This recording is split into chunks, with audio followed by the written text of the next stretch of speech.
Okay, today we're starting something new, a new series of questions and answers.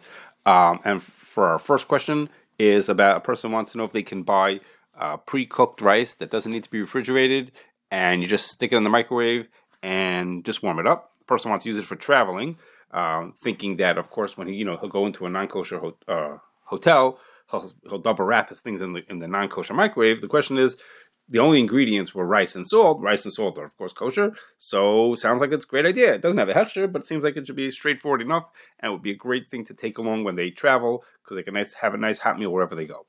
So the answer is that, of course, it's true that rice and salt don't need any hashgacha. Those are kosher no matter what.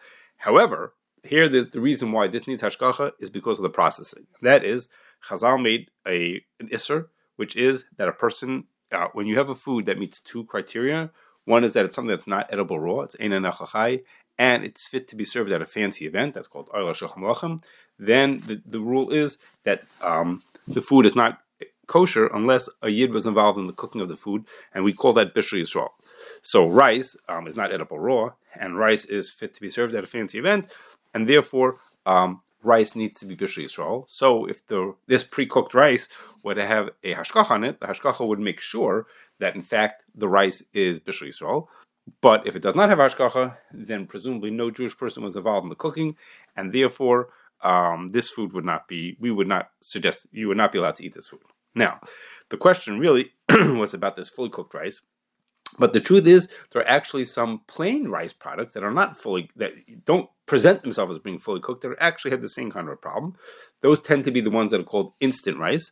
And what you'll look is, if you look at the cooking instructions and you see that the rice just takes 5 minutes to make it edible, 5 minutes of cooking in water making it edible, then that means it's 100% cooked already. The 5 minutes that they tell you is just a way to make it moist and to make it warm, but really it's fully cooked before you even take it out of the package, and therefore that food also needs to have hashgacha. That rice also needs hashgacha to make sure that it would be bishul yisrael. Now that's very unusual. Those kind of rice that's instant, that just needs a couple of minutes of cooking. Most rice that you buy in the store shelf that's called raw is in fact raw, but it's not 100% raw. Usually, it's parboiled, which means it's partially cooked in the factory, and the cooking instructions will tell you it just takes maybe 10 minutes to cook that rice. So it's partially cooked, but partially not cooked. So what's the status of that? Did that need bishul yisrael in the factory or not? So the thing is like this. The Shulchan Aruch says that if someone who's not Jewish cooks a food till it's about halfway cooked, we call it kamaycha ben drusoi, that food becomes usher and it's bishul akum. That food is usher, you're not allowed to eat it. So that after you hear that, you say, oh my gosh, so then all rice needs to be bishul, even raw rice, even what looks like raw rice needs bishul yisrael, because if it's partially cooked in the factory, oh my gosh, then it all needs hashgacha. So the answer to that question is, actually it depends on two things. The first is, you have to know whether the factory actually cooked it halfway. Maybe they didn't cook it halfway, maybe they just cooked it a drop, or they didn't cook it and it's literally raw, and then of course there wouldn't be a problem. Second is, even assuming that it was halfway cooked at the factory, it still needs more cooking at home. And there it depends on whether the person thinking about this is Ashkenazi or Sephardi.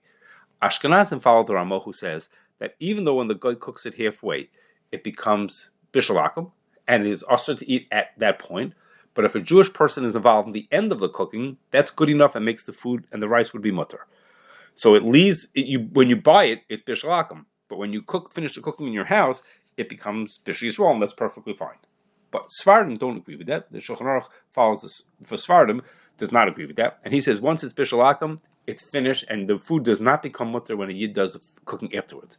So that means if a person is Sephardi and the rice was already halfway cooked at the factory, then the Sephardic person would not be allowed to buy it. And here's a twist, which is that, let's say he says, okay, the Sephardic person says, I'm going to buy it with hashgacha. Well, just be careful, because if the hashgacha follows Ashkenazi standards, it may be that hashgacha, all they do is they don't make it bishul yisrael, because they know that a Jewish person is going to finish off the cooking at home. So you may want to ask the hashgacha and say, do you make this bishul yisrael, or were you counting on finishing at home? Because if you were counting finishing at home, that would not be good enough for me, who's Sephardi. For me, that would be not good enough. I need it to be bishul yisrael when it leaves the factory.